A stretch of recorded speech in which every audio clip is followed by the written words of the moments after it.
Muy buenas noches, estimados hermanos y hermanas en la fe de Jesucristo y los amigos que me ven a través de mis diferentes plataformas virtuales como Facebook, YouTube, Orbis.net y cualquier otra plataforma en la que suelo compartir mi contenido, este tipo de contenido audiovisual. Este es el hermano José Bonilla, siervo de Jesucristo, quien una vez más se dirige a ustedes por este medio cibernético, y estamos aquí grabando este estudio de hoy, esta programación de hoy que corresponde al estudio bíblico virtual. Y hoy vamos a estar viendo un estudio especial basado en el libro de los Hebreos, el libro de Hebreos. Como siempre, pues les recuerdo que cada domingo yo hago estas grabaciones. Usualmente las hago tarde en la noche, que muchas personas cuando las publico quizás no las ven, las vienen a ver al otro día siguiente.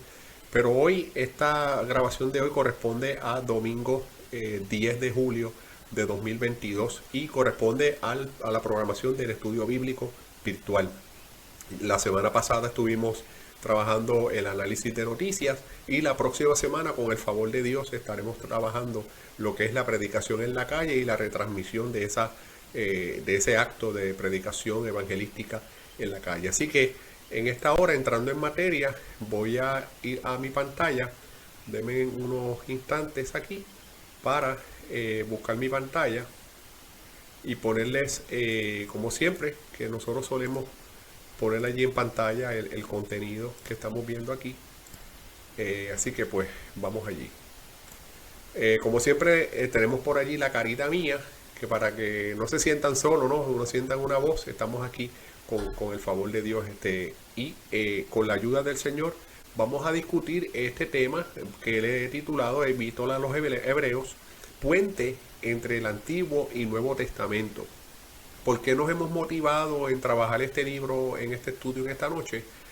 Ya que el pasado estudio bíblico bajo el tema de la Biblia o el panorama general de la Biblia y la segmentación de la Biblia, la cual constó de tres partes.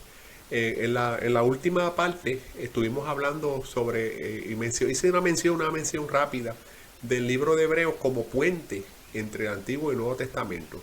Porque si hay un libro en la Biblia que explica bien, de una manera sencilla, simple, lo que fue la esencia del Antiguo Testamento y cómo éste apuntaba a Cristo, y luego entonces nos habla del nuevo pacto, una vez Cristo entró a la escena, con un solo sacrificio, una sola vez por los pecados, y de ahí en adelante cambia todo el sistema, cambia toda la manera en que Dios trata al hombre. El libro de Hebreos nos presenta para mí lo que, en mi opinión, ese puente entre el Antiguo y el Nuevo Testamento. Y entendamos que la Biblia es completa desde Génesis hasta Apocalipsis. La Biblia es completa, Antiguo y Nuevo Testamento. Y no podemos hablar de la Biblia solamente excluyendo uno de esos dos testamentos. Necesitamos, los que estamos, cuando estamos estudiando el Nuevo Testamento, necesitamos ir al Antiguo para entender muchas cosas del Nuevo Testamento. Y al igual, cuando estudiamos el Antiguo Testamento, todo lo que vemos allí apunta más adelante hacia lo que veremos en el Nuevo Testamento. O muchas cosas pues van a ser explicadas en el Nuevo Testamento. Cosas que no entendamos del Antiguo Testamento se aclaran en el Nuevo Testamento. Así que, siguiendo con esta presentación, como a modo de preámbulo, este fue un comentario que hice anteriormente, que cuando uno analiza el contenido de la epístola a los Hebreos, esencialmente se trata de un puente o un conector entre el Antiguo y el Nuevo Testamento que explica muy acertadamente ese vínculo entre ambos. De una parte, deja en evidencia cómo ambos testamentos van unidos en el propósito de conocer y entender más a Dios y su plan de salvación. Pero de otra parte nos revela que teniendo ahora un sacrificio perfecto ofrecido una sola vez por el pecado de la humanidad pasada, presente y futura en la figura de Jesucristo, ya no es necesario la continuidad de la práctica del antiguo sistema ceremonial sacrificial para la expiación de los pecados. Así que Pablo, aunque esta carta no necesariamente hay un consenso general en términos del autor, pero sabemos que Pablo en una de sus epístolas, como la epístola a los romanos, la epístola a los gálatas, hablan poco, abunda sobre esta situación de aquellos que querían judaizar nuevamente a los cristianos.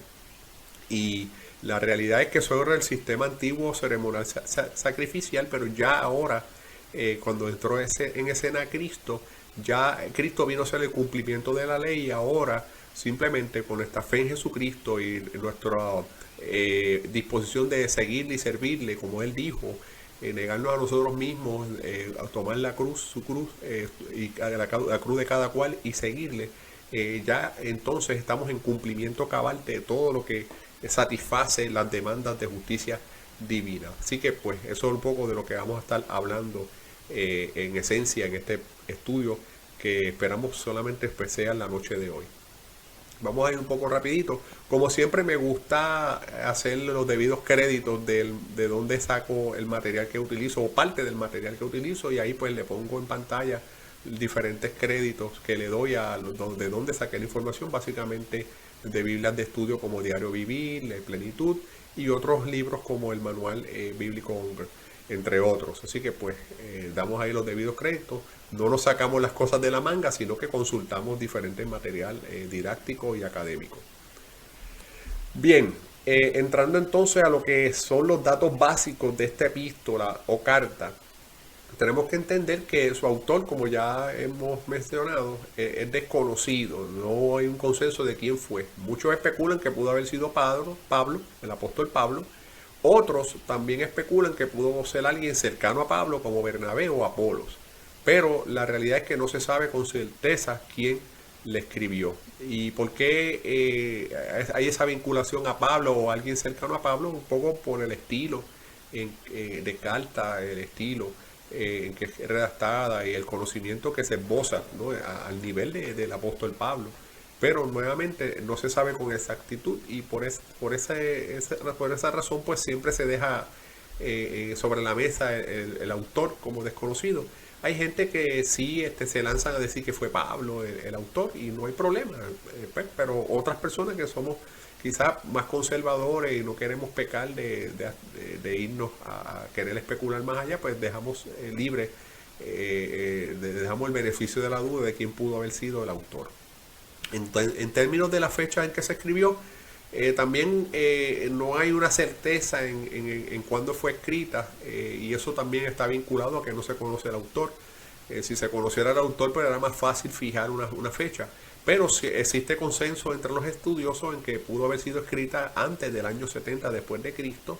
Pero como decimos, ¿verdad? Y recalcamos, no hay certeza en cuanto a la exactitud en la fecha que fue escrita la misma. Pero sí, ciertamente fue en ese primer siglo de la era cristiana. Hablando entonces del contexto ambiental de esta carta, del contexto que había presente, el estilo, la naturaleza y el contenido y el formato sugiere que esta epístola fue escrita o dirigida a la comunidad de cristianos judíos que estaban vacilando en su fe y considerando seriamente volver al judaísmo. Recordemos que a principios del cristianismo los primeros cristianos fueron los judíos. Claro, luego con los viajes de Pablo el cristianismo fue expandiéndose a Asia Menor y más adelante hacia el continente europeo y la cuenca del Mediterráneo. No obstante, claro está, en esos lugares pues lo que habían eran los gentiles, pero sí, ciertamente los primeros cristianos y gran parte de la comunidad cristiana de ese primer siglo eran cristianos judíos, de ascendencia judía o hebreos, quienes tenían esta disyuntiva en que tenían por un lado a sus propios, como decimos más adelante aquí, por un lado las persecuciones del Imperio Romano, por también las persecuciones de sus compatriotas judíos o hebreos, que eran judaizantes, que eran los judíos. Aquí pues vemos o hacemos el señalamiento de la falta de madurez porque estos primeros cristianos estaban empezando y en particular estos cristianos judíos que venían de tradiciones, venían de una religión, de unas costumbres bien fuertes como lo es la tradición judía, y entrar al cristianismo pues implica al principio una falta de madurez, pero también diríamos más el peso de esa presión y persecución social y física, y nuevamente estaban en ese proceso de vacilar en su fe y considerando seriamente volver al judaísmo. No obstante, de cualquier manera, ¿no? Y esto lo decimos a modo de que no podemos entender todo con claridad este contexto, pero si fuera así la cosa, de cualquier manera la carta vino como anillo al dedo, porque para nosotros hoy día nos brinda una clara definición entre cristianismo y judaísmo, que tanto en aquel momento era crucial, pero también para nosotros hoy día nos clarifica muchas cosas. Y aquí quiero entrar a que no estamos hablando de que hubo entre el judaísmo y el cristianismo un sincretismo para formar una cosa nueva, no. Más bien podríamos decir que el judaísmo hubo una evolución, o más bien de lo que sería, no tanto el judaísmo que se practica en el tiempo presente y quizás en esa misma primer siglo, sino lo que eran las tradiciones del culto y del sistema sacrificial y culto a Dios que se hacía basado en el Antiguo Testamento, que es la Biblia hebrea. Ya entonces hoy día, o más bien una vez Cristo entra a escena, ya el cristianismo viene siendo la continuidad, el efecto directo de lo que Dios venía haciendo, del trato de Dios con el mundo. Y ahora entonces trata a través de Cristo y todos sus seguidores, que pues por eso es que se le conocen como cristianos, o seguidores, o los del camino, a los seguidores de Cristo. Así que de cualquier manera, como decimos allí, nos brinda esa definición entre cristianismo y judaísmo en un momento en que se hacía falta esa definición en aquel momento, sobre todo del desarrollo de los principios de la iglesia primitiva, los principios de la iglesia. Entonces, esto nos lleva a hablar un poco de la estructura temática de la epístola. Esta epístola tiene 13 o 14 capítulos y cuando uno lee hebreo completo, la carta, cuando uno recoge ese tema general, pudiéramos sugerir que ese tema general de este libro encierra Cristo como Dios encarnado, como la culminación y cumplimiento del sistema sacrificial y ceremonial mosaico, y la introducción de una nueva era de adoración a y comunión con Dios por medio de la fe de Jesucristo. Así que nosotros sugerimos, ¿verdad? Y mi sugerencia, que cuando usted aborde este libro, lo aborde mirándolo desde esta temática general, o de este tema general, para que usted se sienta que ubicado en tiempo y espacio cuando está abordando este libro, estudiando este libro. Ese es el tema principal, o el tema general de esta carta. Dios encarnado como la culminación y cumplimiento del sistema sacrificial. En otras palabras, lo que hemos dicho muchas veces en estos estudios, que ciertamente en el Antiguo Testamento había estos ritos de sacrificio de animales, diferentes sacrificios, diferentes ofrendas al Señor, pero ahora con el sacrificio de Cristo, ese aspecto de la ley, de los sacrificios de animales para la expiación del pecado, ya con el solo sacrificio de Cristo, ya lo que hace es una introducción a una nueva era de adoración a Dios y una comunión con Dios por medio de esa fe ahora en Jesucristo. En otras palabras, poniendo la fe en el objeto correcto, que es Jesucristo y lo que hizo en la cruz del Calvario, su sacrificio en la cruz. Y ahí pues vemos esta ilustración un poco para que usted vea ese contraste entre el antiguo pacto y el nuevo pacto. Aquel que era basado en los 10 mandamientos era el primero, ahora el segundo pacto. Ya Cristo con el sermón del monte viene siendo ese segundo nuevo mandamiento. Claro que complementan aquellos 10 mandamientos. Un viejo pacto, un nuevo pacto. Aquel era defectuoso, pero este es un mejor pacto, con mejores promesas en vigor. En aquel pacto del Antiguo Testamento el mediador era Moisés, pero ahora el mediador es Cristo. Así que eso es parte de lo que vamos a seguir viendo en este estudio. La estructura temática de esta epístola, no obstante la anterior, para el mejor entendimiento de la epístola a los hebreos, se sugiere su lectura o estudio tomando en consideración los siguientes segmentos bíblicos basados en los subtemas derivados del tema general. O sea que ya vimos que el tema general va de la evolución del sistema sacrificial ceremonial del Antiguo Testamento al nuevo pacto en el sacrificio de Cristo en la cruz. Pues ese tema general lo vemos, entonces lo podemos todavía segmentar, y el primer subtema lo vemos cuando leemos los capítulos 1 al 4 de Hebreos, ese subtema de la superioridad de la persona de Jesucristo.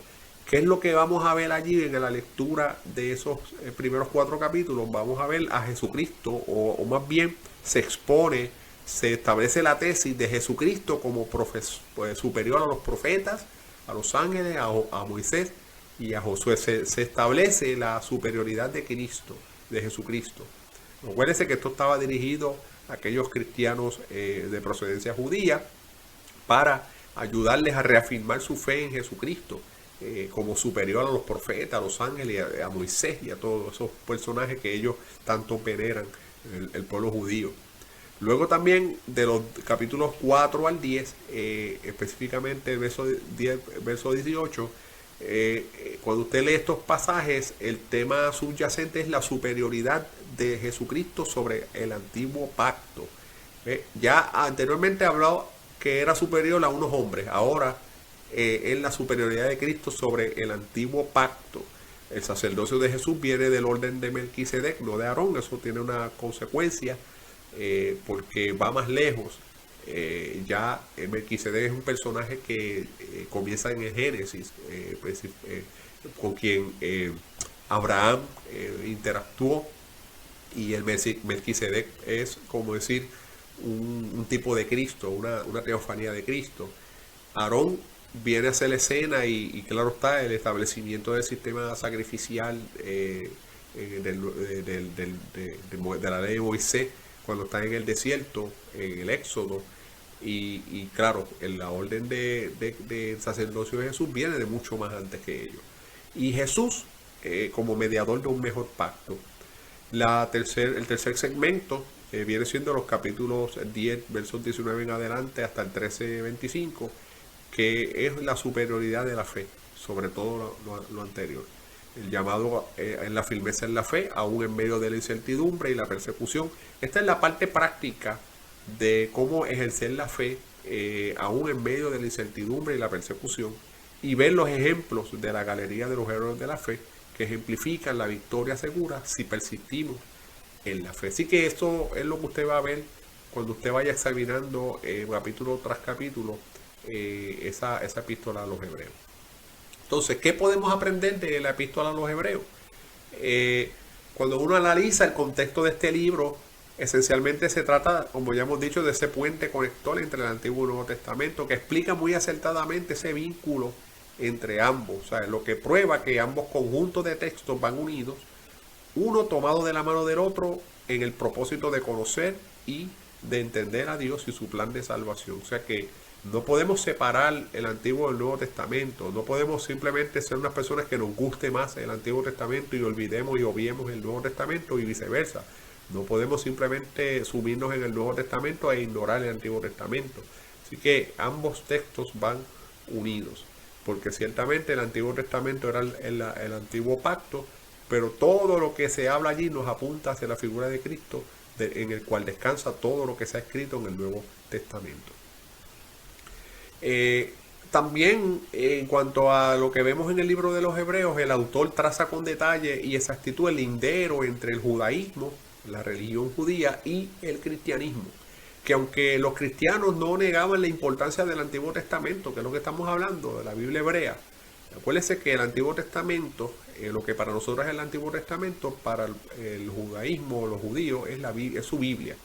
El cual fundamentalmente contiene toda la historia del origen de la nación del Salvador y las promesas y profecías del advenimiento del Mesías. No había ninguna oportunidad de ver ambas religiones integradas, y aquí hacemos el énfasis, ambas religiones integradas en una sola. O sea, no había ninguna oportunidad.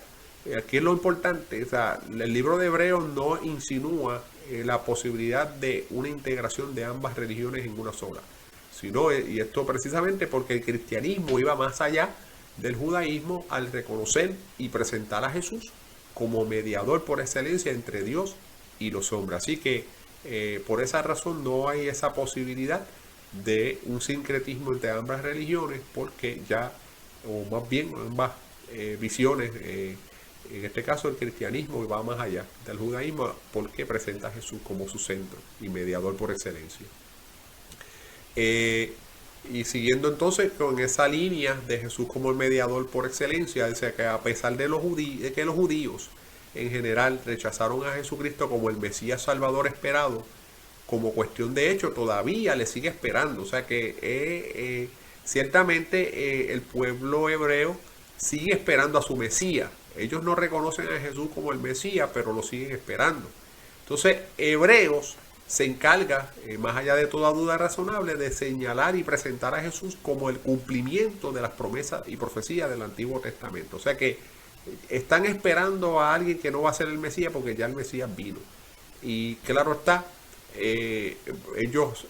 aquellos que todavía sigan y persistan hasta el día de hoy, persisten esperando a ese Mesías, ciertamente, y acá pues un poco cojo pon con esto, tristemente al que van a recibir coyunturalmente como Mesías va a ser al anticristo, pero no le va a durar mucho tiempo porque hay una promesa de la segunda venida de Cristo en gloria y poder, según narrado en Apocalipsis 19 y también Zacarías 14, donde ese Mesías nuevamente va a retornar en su segunda venida con gloria y poder a esta tierra. Pero ciertamente los hebreos están todavía esperando a su Mesías, pero nosotros sabemos que ese Mesías ya vino y se manifestó y ha provisto a través del sacrificio en la cruz de Calvario ese medio, ese único medio por el cual podemos ser salvos.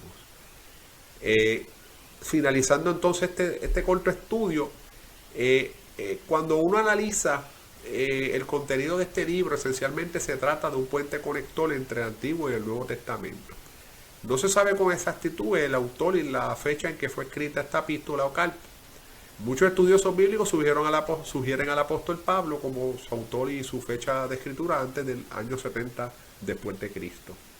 El estilo, naturaleza del contenido y el formato sugiere que esta epístola fue escrita a la comunidad de cristianos judíos que estaban vacilando en su fe y considerando seriamente volver al judaísmo. El tema general que pudiéramos sugerir este libro, ¿verdad? Que si fuéramos para que se haga más fácil su abordaje, es Cristo, Dios encarnado, como la culminación y cumplimiento del sistema sacrificial y ceremonial mosaico y la introducción a una nueva era de adoración a y comunión con Dios por medio de la fe en Jesucristo. Así que, amados hermanos y amigos que me ven, en la epístola de los Hebreos deja ver claramente lo inútil e innecesario de continuar la práctica del antiguo sistema ceremonial sacrificial para la expiación de los pecados, teniendo ahora un sacrificio perfecto ofrecido una sola vez por los pecados de la humanidad pasada, presente y futura, y que es a través de la fe y confianza depositada en Jesucristo que somos justificados ante el Padre para la remisión del pecado. Yo espero que a través de este estudio, de este interesante libro de la palabra de Dios, le redunde en ayudarle a tener un entendimiento más claro, un entendimiento sobre esa vinculación entre el Antiguo y Nuevo Testamento, y le llene de esperanza ese acceso que ahora tenemos a Cristo y su salvación por medio de la fe en Él, porque ciertamente anteriormente necesitábamos un mediador, pero ahora tenemos ese mediador entre Dios y los hombres, que es Jesucristo hombre, quien es Dios, Dios con nosotros, Dios encarnado, y padeció, ¿verdad? Como reza Filipenses capítulo 2, no estimó ser igual a Dios como cosa que aferrarse, sino que se despojó a sí mismo, tomando forma de hombre y viniendo a este mundo a vivir en las condiciones más difíciles que pudo vivir, y siendo humillado hasta lo sumo, hasta la muerte en la cruz. Y como dice Galatas 3:13, vino a ser maldición por nosotros, porque escrito está: maldito todo aquel que es colgado en un madero. Así que, reconociendo que no hay otro nombre bajo el cielo dado a los hombres por el cual podamos ser salvos, sino a través de Jesucristo, todo esto es lo que el libro de Hebreos nos confirma y hace esa conexión entre lo que es el antiguo pacto y el nuevo pacto, siendo la figura central nuestro Señor Jesucristo. Esperamos, amados hermanos y amigos, que hayan visto hayan estado con nosotros acompañándonos en este estudio, se hayan tomado el tiempo de ver este estudio, haya sido de grande bendición para su vida, y esperamos que su lectura del libro de los Hebreos sea de grande bendición.